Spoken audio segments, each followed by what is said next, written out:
and welcome to the 1895 podcast with me, Thomas D. Me, Rob Cockerell. And Rob, I think we're going to dive into this one relatively quickly because we teased it in the last episode. And we're going to once again revisit our APAC Industrial Gases Conference, this time looking back on our first panel discussion where you were on stage discussing India and China in focus, weren't you?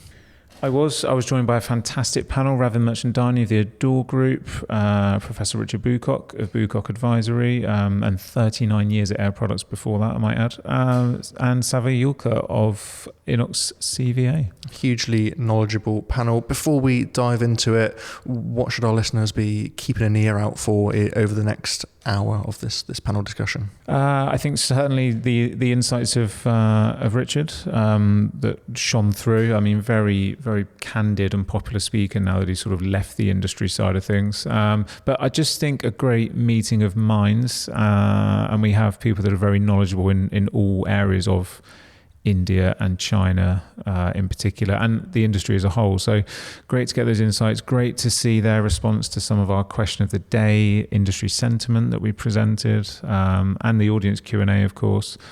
I just really enjoyed it. It's always a good free-flowing conversation, so great to dive into those. Absolutely. Well, that's enough from us. Let's get into this panel discussion.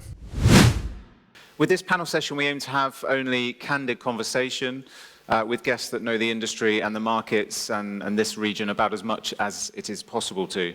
And the focus for that conversation is the future direction and expectations for the China and India industrial gas markets. We're all well aware of the increase in strength and leadership of these markets. We heard a bit about that this morning too, but what does that mean for the global gases business? What impact may we see as emerging equipment manufacturing hubs? And are these two markets going to lead the way in performance, innovation, and energy, if not decarbonisation? We'll aim to unpack all of these talking points and any audience questions too in the next 45 minutes. But we begin with our introductions. The first of our three speakers is a great friend of mine and an industrial gas professional with more than 25 years of international development experience. Ravin Mirchandani has over 25 years of international development experience, having worked throughout Asia and Europe, focusing on establishing new businesses, as well as mergers and acquisitions. Commencing his career with one of the industrial gas majors, he has previously worked in the core industrial gases business in Australia, France, and India. He also has significant experience in the global hydrogen sector through Yonder H2, his business which designs and manufactures power sources for megawatt electrolyzers. Next up, we have Richard Boocock, Director and Principal Consultant at Boocock Advisory, and a familiar face to gasworld conferences, usually in the MENA region. Richard enjoyed a 39-year career at Air Products and Chemicals and has experience in almost every aspect of the industrial gases and hydrogen value chain in all modes of supply across a wide range of geographies. He led, developed, and implemented significant strategic global investment and transformation programs, both as a C-suite executive business leader and chief information officer. And he has particularly deep experience in large asset-based business development in the Middle East and India. Today, he works as a freelance consultant, advising clients on a variety of topics, including hydrogen and the hydrogen economy, the energy transition as a whole, digital transformation, sustainability, and technology innovation and commercialization. Finally, we are also joined by Savir Julka, Global Head of IG Equipment and Application at INOX India Limited, or INOXCVA. Savir has been in the core engineering industry for over 3 decades, with around 25 years in the industrial and medical gases industry. In his role, he engages with global MNC accounts, EPC and consulting firms, developing international business for standard and engineered cryogenic storage and transport equipment, vaporization system packages, and most significantly, LNG and liquid hydrogen systems.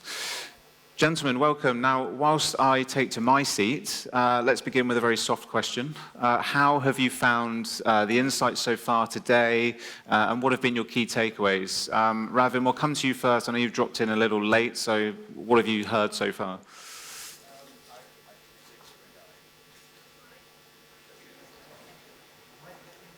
Mike. Okay, excellent. Testing. Thanks for that question.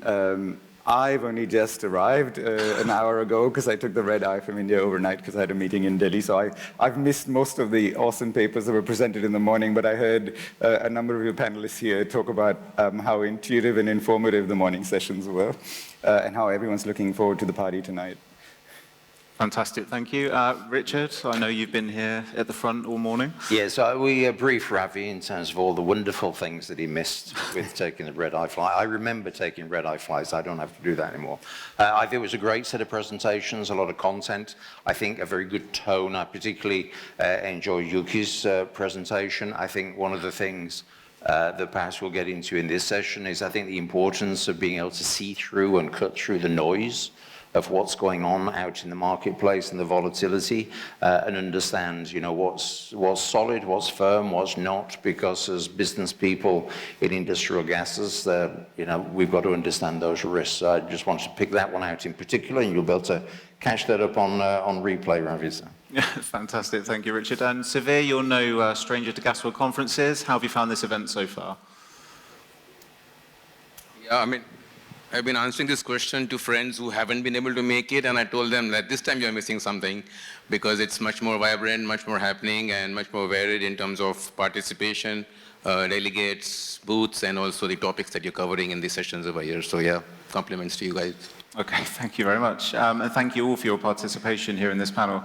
If we begin by deferring to our theme for this event for a moment, we would say that the APAC region is in the midst of its own twin transition, vigorously pursuing a path of increasing economic growth and trade influence on one hand, while also establishing a position of energy leadership on the other. And I was very careful to use the word energy leadership there. China and India are very much disruptors in this movement. What impact do you expect that to have on the global industrial gases business? Ravin, we'll come to you first. Okay, thanks. So I'll take this from the hydrogen and the energy transition perspective rather than just the generic industrial gas. And I could go on for hours about this. The disruptor was China, but today the leader is China. India hopes to be a disruptor, but is a very long way off. Let's just put that in perspective. China has been working on the energy transition for the last 26 years. So the fact that they are the largest and the cheapest manufacturer of anything to do with hydrogen today, whether it's the electrolyzer stack, the power electronics, or the balance of plant, comes from the fact that they've invested in it for 25 years. They've built significant scale, and therefore they can offer prices that are unmatched in Europe. So what would cost you $100 per unit of anything in Europe would cost $20 to $25 out of China. So that has put the European hydrogen industry in jeopardy, which is why we've experienced the hydrogen winter in Europe over the last 12 months. India, on the other hand, is completely committed to this transition, not because India wants to be green, although that is the stated 2070 target. It's because there is the opportunity to be independent of importing a significant amount of oil from the Middle East. And therefore, a commitment to self-generation of hydrogen through solar, wind, and other renewables is definitely on the government's agenda. So India is a lifeboat today for European technology, particularly the companies that are in severe financial strife, McPhee and Aptar, Nel not so much, but eventually will need India to be able to take that tech and scale it to be competitive to China. So India's target is to get $2 a kg by 2030. We're about $4.50. When we last spoke, Rob, it was $9. So you see the big delta already. So I'd say India hopes to be the disruptor, but is still a long way from China.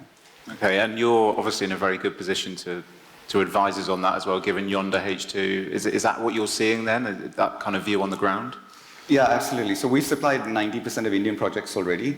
Green hydrogen projects. They're mostly the public sector undertakings, so it's a replacement of furnace gas, anything to do with methane or any other form of gas for heat in a process, whether it's steel, oil and gas, paint, pulp, cement.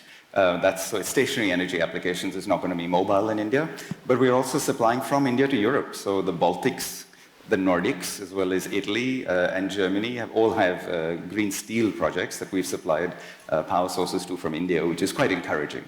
Absolutely, yeah, thank you. Richard, let's open up to you for the wider industrial gases portfolio perspective. And of course, you're independent these days, so you can give us some very candid views. So what impact do you think China and India are having on this whole industrial gases business? So I think it's going to be a continuation of, certainly for China, in terms of the significant impact that they've had over the last 30 plus years. I can remember when the international industrial gases companies were getting excited about entering China. The company I work for, we followed a company that some people may remember called Motorola to a place called Tianjin in China for one of their chip fabs that they put in there. In the 90s, most of the equipment that gas companies would use, they would actually import into China. It was a major transformation in the 2000s when gas companies, international companies, started to realize that if we're going to stay competitive, we're going to have to source in China. And source in China for our China projects, then source in China for our international projects. So I think that is just going to continue. And I think the thing that I saw, and I think, again, Yuki's presentation spelt this out, the advantage in China is that consistency of policy from one planning period to another. There is no misunderstanding in terms of what direction the government is taking. I think for India is on the verge of becoming a disruptor, I think, around the world. I think India has very strong ambitions, and don't get me wrong, I love India. I've been working in India since, again, the early 1990s. It's a big market. It presents other opportunities to international companies, international gases companies, in terms of being based there and operating and investing there. And I would also say, as a final comment, is that when you look across the global industrial gases market, Europe is increasingly becoming a kind of spectator in growth. The United States has had a bit of a bump in the last 12, 24 months. It'll be interesting to see whether that could be sustained. I think with China and India, there's a rather more constancy of purpose, and I think that will be that'll be encouraging. Yeah, that's an interesting point.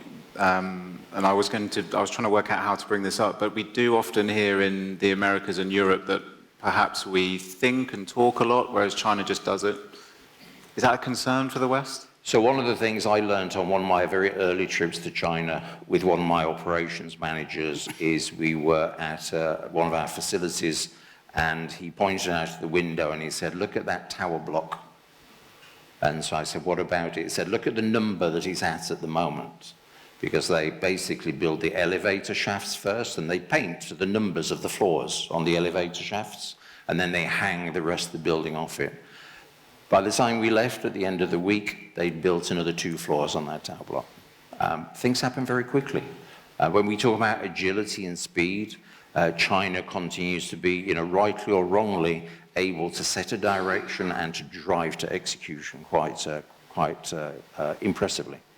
Absolutely, thank you. Okay, plenty to think about there. And Savir, we've seen the growth trajectory of the INOX group, and for you, it must fill you with immense pride to see the Indian market come into the fore and actually being recognized quite so much these days. So your presentation and Adrian's presentation has actually covered a lot about what India and China have to offer, and over the years, India is investing on core strengths, infrastructure, policies, and the environment for growth as well as attracting investments. So we see a lot of growth happening in the industrial manufacturing hubs. Semicon and solar is coming in a big way, which is all going to push the industrial gas growth. The space exploration projects of Indian space research organizations have stepped up drastically, which is, again, supporting the industrial gas requirements. And the biggest sector to be looked out is the medical or healthcare in India, which has been lacking for a long time, and thanks to or because of COVID, things have changed drastically, and things are forming up so fast that the medical environment is going to be very, very strong there. Yeah. Sure, thank you. Let's talk a bit more about energy and decarbonisation now, and I noted how careful I was to say energy earlier. There clearly exists a balancing act to be struck between traditional fossil-powered growth, the decarbonisation of that pathway, and the development of not only the fuels of the future, but the architecture to distribute those fuels beyond borders. For this region and these 2 markets we're talking about in particular here, can positions of growth and leadership go hand in hand with decarbonisation, or is it more realistic to expect relatively unchecked fossil fuel usage in the years ahead? Ravin, you're looking very studious at me there. I was contemplating that question when you said that. And I'll come back to, we have a panel about China and India, and there's no person from China on the panel, so I'm feeling like I need to talk a little bit about China. If you were to talk about decarbonization and constancy of purpose, to use Richard's phrase, I think China has a clear intent, and it started that in 2013 when President Xi got his job. There was a big cleanup of the pollution in Beijing and Shanghai. They got rid of the complete lead-acid battery industry and sent it to Vietnam. So there has been a very determined effort by the part of the Chinese government on cleaning the air. I would say in India, that is not so much at the forefront of the government's mind. There's a lot of policy, but there's not a lot of enforcement. There's regulation, but there's no promulgation and implementation of that regulation. So it's literally driven by cost economics and whatever works. So when the energy transition becomes a slam dunk, when reducing emissions becomes cheaper, is when India will wholeheartedly adopt the technology. And you can see that from the movement of purchasing of Russian oil, the fact that oil demand is going up in India, coal demand is going up in India. So you won't see that change. And India, remember, India's 20 years behind China, so it has a big catch-up to do. And that must be done at a unit economics where India still is able to be competitive. Now, having said that, is environment regulation strong in India today? Is the air cleaner in a larger part of India today? The answer to both of those is yes. It's heading in the right direction. You've got to use the lens of India as you would China in 2006 or 2007 in terms of the growth story, right? And if you compare the two, you'd be able to understand the Indian position today a lot easier. So the answer to your question is, yes, there will be a wholehearted increase in fossil fuels, absolutely, particularly in India over the next 5 or 6 years before you start to see the scale coming in the energy transition, future fuels technologies, which allows for a transition there, which would be lithium-ion, sodium-ion, graphite, graphene, hydrogen, and also all other sorts of chemistries for renewable energy. Okay, thank you. And I'll come to you next, Richard, with this one. Again, will this go hand in hand? Will it be unchecked? Is it largely political? So I think it can be an and. I think if there's the political appetite for it. I think if you look at the United States, they've perhaps could be said to have taken an or approach on this. That we don't like renewables, we're going to shut down permitting for wind farms, solar is going to get cranked back, we're going to drill baby drill, even if the gas companies don't want to, and so on, and so on and so forth. So I think within many governments, it's within their remit to decide whether it's is it an and or is it an or? And I think with India and China, it is an and with qualifications. And some of those qualifications, as I've worked around India and met the coal minister on a number of occasions over the years and so on and so forth, is no one's going to shut down the coal mines in India, right? No prime minister would survive that. Similarly, in China, no one's going to shut down the coal mines overnight because no president or local regional governor would survive that. So we have to look at the social and political and economic realities of all of the different economies around the world. And you could say, if you look at a place like Western Europe or Europe as the European Union, they've made immense progress in reducing their CO2 emissions. But many commentators, including the Financial Times just yesterday, so that's a good article for people to go and take a look at the expense of their economy. And we're now seeing the kind of social and political unrest come through in Western Europe, where politicians towards the right are saying that if they get elected, then they're going to walk away from net zero. And so, to use an expression, this is a marathon, not a sprint. And perhaps certain governmental systems are actually better positioned to run the marathon, as opposed to necessarily thinking it's a sprint. So I think it can go together, but it's, as with many things in our lives, at the remit of the politicians. Okay, and back to you for a moment, Ravin. Yeah, I just wanted to echo everything that Richard said. I think it's an and I want to give you two reference points. I met with the treasurer of one of Australia's largest resource exporting states, and this government had just been sworn in. And as I was walking in, the chief of staff to the treasurer said, "Hey mate, just so you know, don't mention hydrogen and lithium. This one's all about coal. You'll get shut down in an instant," right? And the whole conversation over half an hour was about how we've got to increase our coal exports. You know, the countryside of Australia needs to start building up its wealth again, and we've completely got lost with wind and hydrogen, and it's all a big sham. And you see that in drill, baby, drill, right? So both will exist. There is a feeling in Europe, particularly amongst the industrial sector, where they feel they're not competitive because there's been such a huge move towards renewable energy, which is now making them cost uncompetitive against people who are exporting from Vietnam, from China, from India, who do not have the same obligations. So you will see a move to the right, and both will coexist at the same time for a bit until the pendulum swings back. And that pendulum has swung not just on energy, it's swung on everything, right? It's swung on wokeness and politics and everything else. So we're probably in a 10-year cycle where both will exist. There will be a slowdown in the big push towards renewable energy, even in Europe. And then, 10 years from now, if we're still sitting on this panel, we'll be talking about how it's back. And what does that mean, if we're talking about market realities, what does that mean for everyone in this room, or in our industry, as we like to refer to it? We've seen some high-profile examples of companies putting a lot of eggs in a certain hydrogen basket, for example. Do we have to be more prudent? You're going to get a biased answer from me because I put all my money into hydrogen. No, I think it's the story is and. I think hydrogen will have a very big increase. You're just not going to have a lot of people rushing into that business. The hydrogen molecule's been hijacked by the oil industry. Let's be clear. Shell, BP, Reliance, they've bought into this simply to slow it down, much like P&O bought all the railroads between India and Burma and shut them down so that everybody took the ship. But that doesn't mean the industry doesn't exist. It just means silly money won't come to it. The bubble won't exist. We did have a bubble 5 years ago, let's face it. Very silly ideas in hydrogen got funded out of Europe with taxpayers' money as well as private equity money, which would never be competitive. And AEM technology for hydrogen at megawatt scale is probably a great example of that.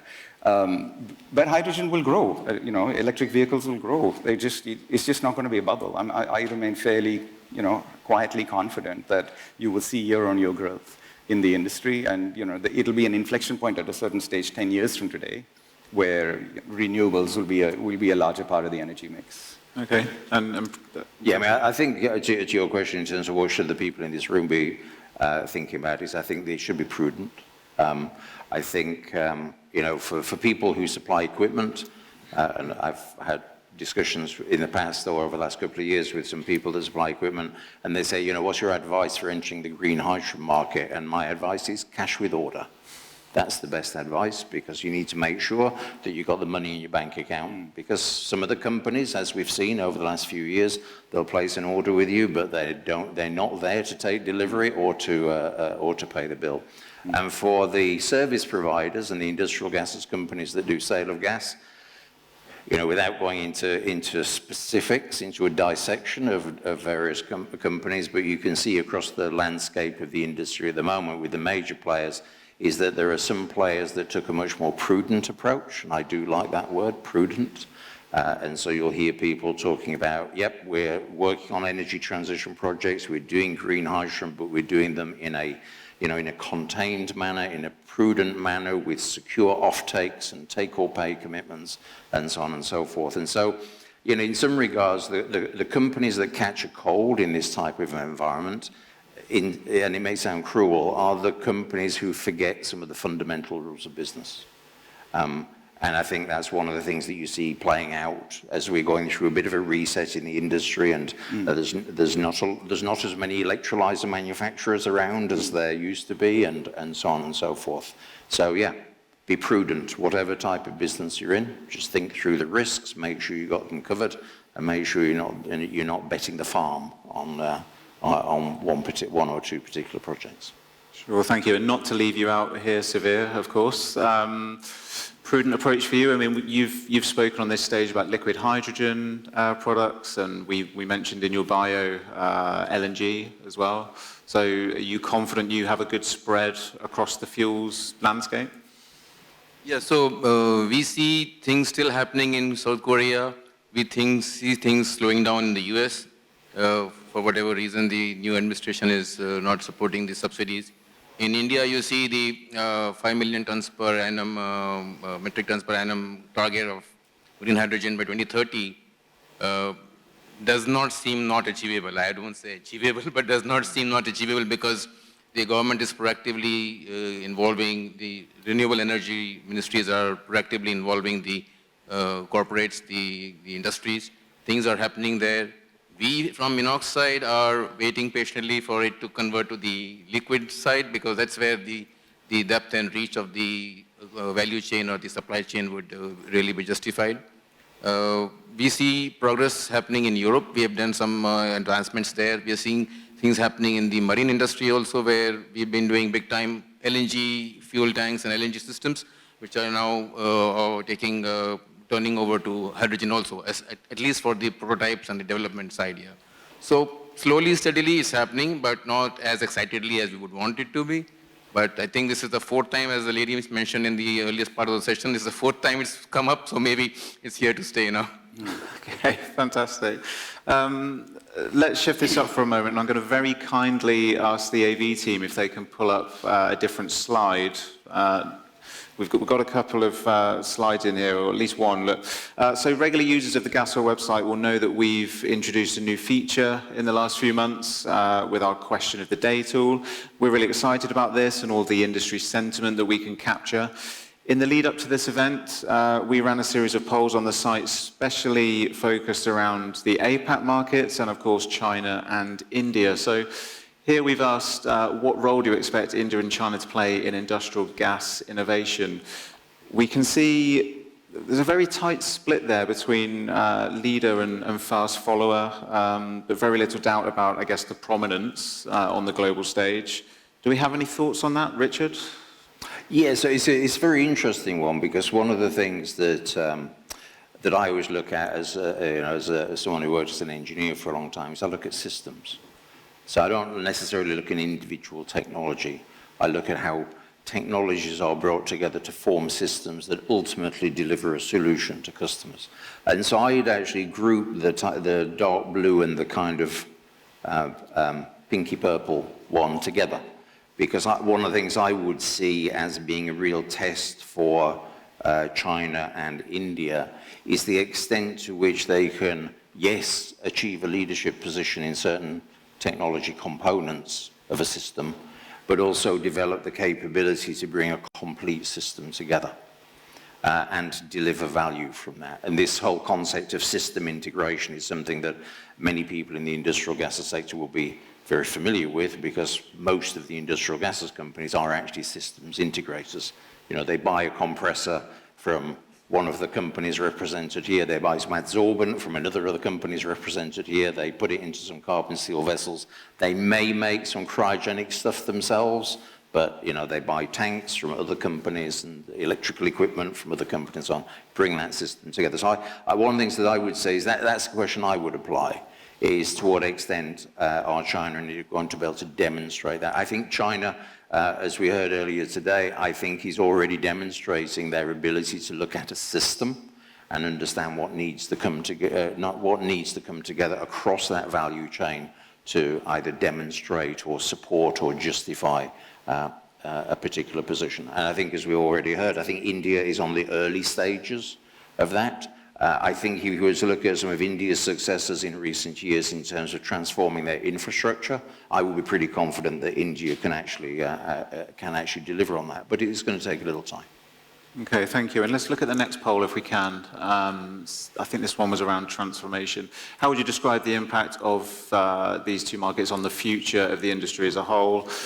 We can see here clearly a number of voters feel it's too early to tell, but also some significant percentages here in terms of the transformative role or the significant position. Again, I'll come to you on this one, Ravin. What would be your reaction to this kind of poll? With your permission, I'll cover innovation first and then we'll come here, because this is about scale. What is the impact of innovation from China and India? You've got to really look at how the two economies are structured.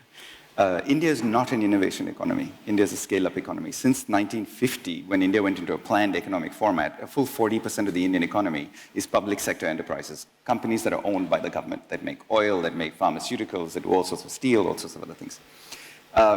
60% used to be unconglomerated Indian private industry, but for the last decade, that has become almost what the Koreans would call a chaebol, or the Japanese would call a kiretsu, or the Russians would call an oligarchy. So, you have three families that end up dominating the industry. So you have 80% of the economy then that is controlled very directly by very few companies, with the anticipation of a trickle down to give you the sort of growth that you got in Korea in the 80s, in Japan in the 60s and 70s. What that means is innovation slows down significantly. The other point is India does not reward innovation. There is one form of innovation that India rewards, and that is cost. Right? It's frugal engineering, frugal economics, often called jugaad in India. But India does that very well. India can take anything and reduce the cost. And so you see today the electric bus industry in India is making buses at the same price as China. The battery industry is getting very close to be able to be competitive with China. The power electronics industry particularly is getting there. So if the innovation is around lowering cost, India participates very quickly. If the innovation is around creating something completely new that has not been seen before, it doesn't get funding. China, on the other hand, is an AI leader, is an automotive industry leader, aviation industry leader, space industry leader, right? So if you are going to see innovation of any form, particularly in industrial gases, I would bet my dollar it would come from China before it comes from India. I also agree that our industry in the end is about, conglomerating many different things as a systems integrator. So it's engineering prowess. Who's good at that? Europe. Who's good at that? China. So if you're going to see innovation, is again going to come from those two, unless it's cost-driven, in which case you'll see it coming from India. So that's actually very important to note, because if you're an economist or if you're an investor that's looking between the two economies, you've got to know what you're betting on. If you're betting on innovation, then wait 10 years for India. It will become an innovation economy because it's got very smart people. It's just innovation isn't rewarded right now, not by financing and not by industry. But it will come in 10 years. So coming to the industrial gas section then, who will have the bigger impact? India will have the impact of scale because it's going to grow. The Indian economy is going to grow between 6 to 8% a year, so scale will be evident in India. Scale-related investment will be evident, and therefore the cost benefits of that will come from India. But I again would underline that I think innovation will come from Europe to be scaled in India, and will be taken from China to be partnered with India. And so my last comment on this is the smart Indians have figured this out. The smart Indians have decided not to fight China because the government's policy has been also a little bit fickle. It was, look, let's do China +1, and then Donald Trump decided to be very difficult with India with the 25% punitive tariff on top of the 25% tariff, and India suddenly had to open the doors to China. And so a lot of the walls that India built over 4 years through Corona were suddenly taken away over 4 weeks, just because of what happened with Donald Trump. So when you have an unreliable ally on one side with America, and then you have a belligerent neighbor on the other side with tremendous economies of scale, innovation, then you have no choice but to partner. And the smart Indian companies are doing that. They're partnering in some ways to bring from China and assemble in India. And so the innovation comes through that route. Okay, thank you very much. Great to get that nuance as well, and to clearly understand that. And I think we do have this exact poll live in the app at the moment. See if we can pull that up, see how the audience is feeling compared to the gasworld.com audience. See if the AV team can pull that up for us. There we go. So after everything you've heard today, similar feeling actually, yeah, not transformative, not defining demand and innovation, but certainly a prominent, significant growth driver in that. Any thoughts, Richard? So, I mean, again, as I was saying, because of this kind of systems thinking and systems integration, again, without being a historian, going back to the 1990s, I was running the sale of equipment business, the captive, supplying captive customers at Air Products. Did we take Chinese ASU manufacturers seriously? Not really. Chinese ASU manufacturers making ASUs for China for customers that we wouldn't typically sell to. They were using trade columns. We'd already moved to structured packing. we were using molecular sieve front ends and so on and so forth. That very quickly changed. So I think today, when you look at the landscape, there's a greater number of suppliers in the marketplace that can supply very good ASUs, they can supply very good nitrogen generators, all very efficient using structured packing and all of the best technologies. So one of the things that I would see as India and China, continue on their journey is successful companies will take the best of everything. Right? They'll take the best of everything that's around the world quite shamelessly and bring it together to create a value proposition. And some governments, despite their noise that they're making around the world, they're very quietly undertaking that exact strategy. That let's not make enemies, of countries where there's a lot of things that we need, that we want, that we can bring together and create value for our societies. And I think our industry will be just the same. Fantastic, thank you. We were going to turn to some audience questions, but I think maybe we've got some hungry tummies out there because we don't have any questions coming through yet, unless anything changes. Should it change, I'll feed those through and we'll put them to our panel. So let's just start to turn our attentions towards the closing thoughts of this panel then. Gentlemen, I'd like to get your final thoughts on just how exciting and impactful the rise of these two markets is, and particularly with India sort of 20 years behind China, as you said. Savir, let's come to you first. What's your final takeaways on the journey of the Indian industrial gas market? I think, Rob, both China and India have the value edge and the technology edge, and it's about how they can enjoy the best of both worlds going forward as the most growing economies and developing economies. 65% of the Indian population is below the age of 35. That itself speaks of what is going to be the demand and the development coming up in India. So the market is still not peaked in yet. It's still going to be much bigger than what it is now. As you can see from the growth of the infrastructure, growth of the industrial establishments, the manufacturing hubs.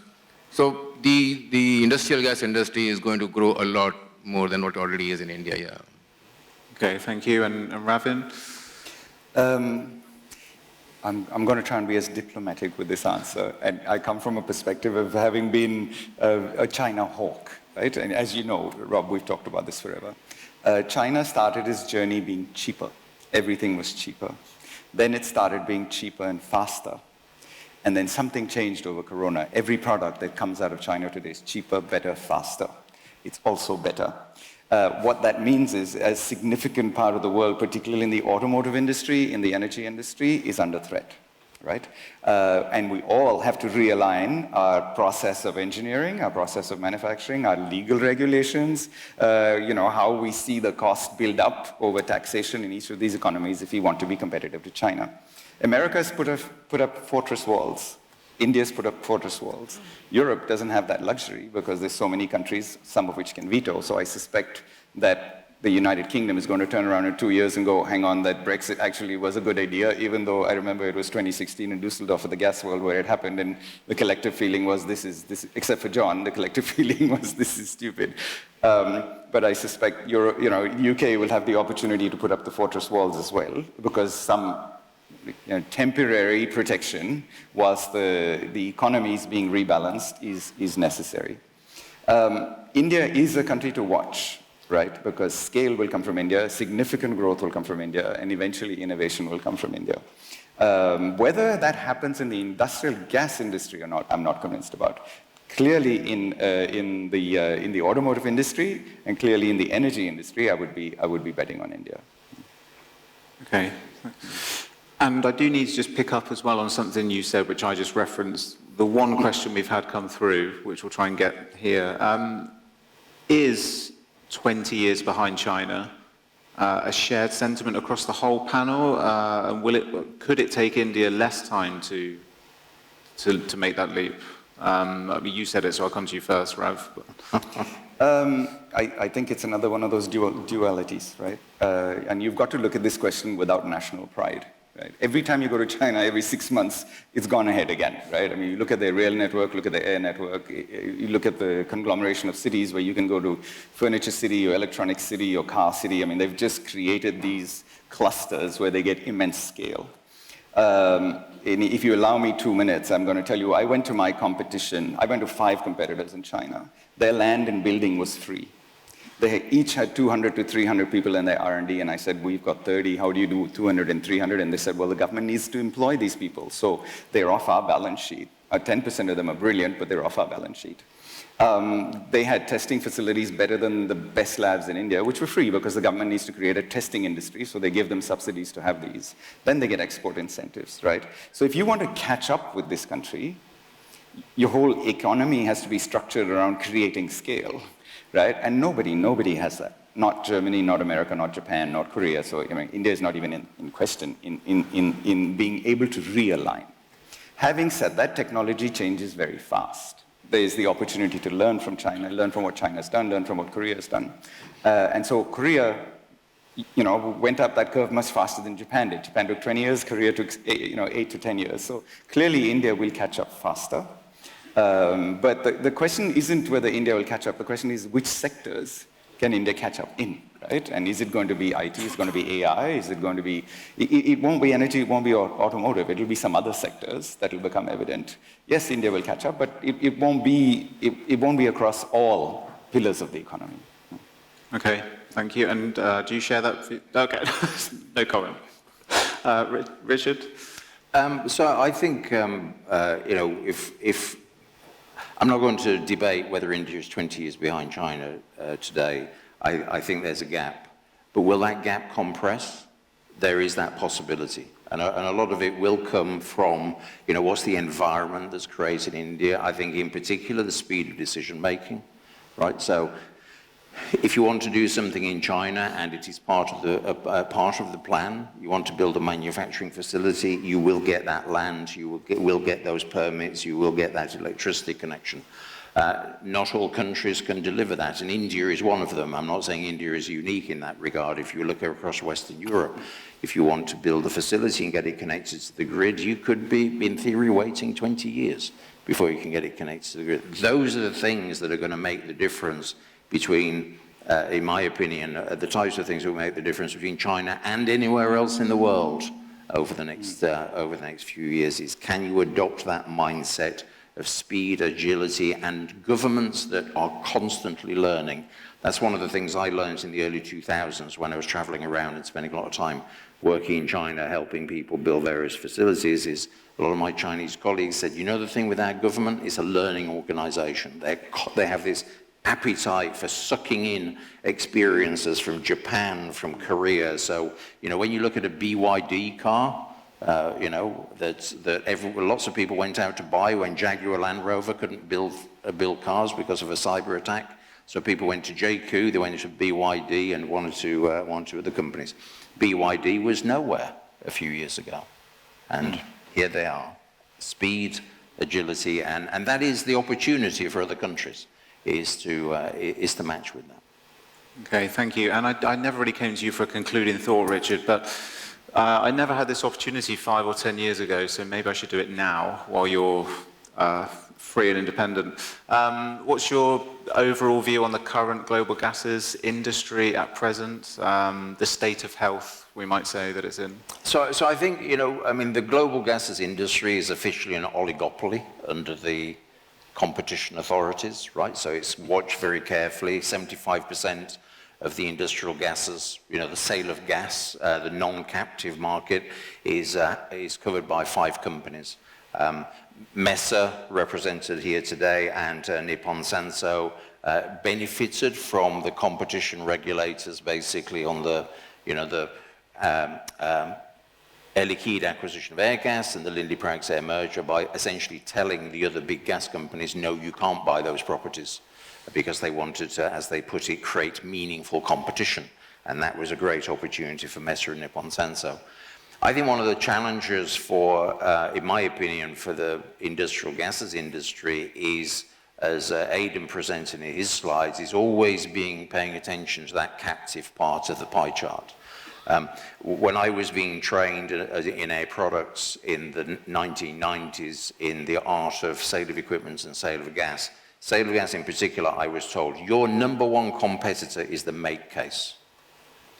Right? Before you start worrying about in our case, Air Liquide, Linde, Mesa, Praxair and so on, you have to make sure your customer is going to take the sale of gas option. And I think strategically one of the things that the industrial gases industry on the, on the sale of gas side of things really needs to think very carefully about, especially when you look at their earnings calls when they've got, very soft volume growth. They've still got commitments to deliver double-digit earnings per share increase to their investors, and they're driving price all the time. And if you're driving price, then you're going to have customers who are going to be sitting there doing their own Excel spreadsheets saying, maybe I should just buy these plants myself and get some financing from some of the capital that's available in the marketplace and find some people that might have got some experience in operating industrial gases plants and offer them a job to come and run these plants for me. I think that's a really credible threat to them, and maybe that wasn't where you were looking in terms of the India-China comment, but I think that repositions quite a lot of companies that are very successful in China to perhaps potentially have more of a global threat. Okay, thank you. And I think Aidan said our projection was a 56% captive market in APAC at present, if we're bringing that back to this region. Right. So some interesting things to think about there. Thank you very much. That does bring this panel to an end, and indeed day one of this agenda to a close, and we clearly have plenty to think about as we move into the next 24 hours. You've been listening to Ravin Mirchandani, Richard Boocock and Savir Julka. My thanks to our panel. Let's give them all a final round of applause.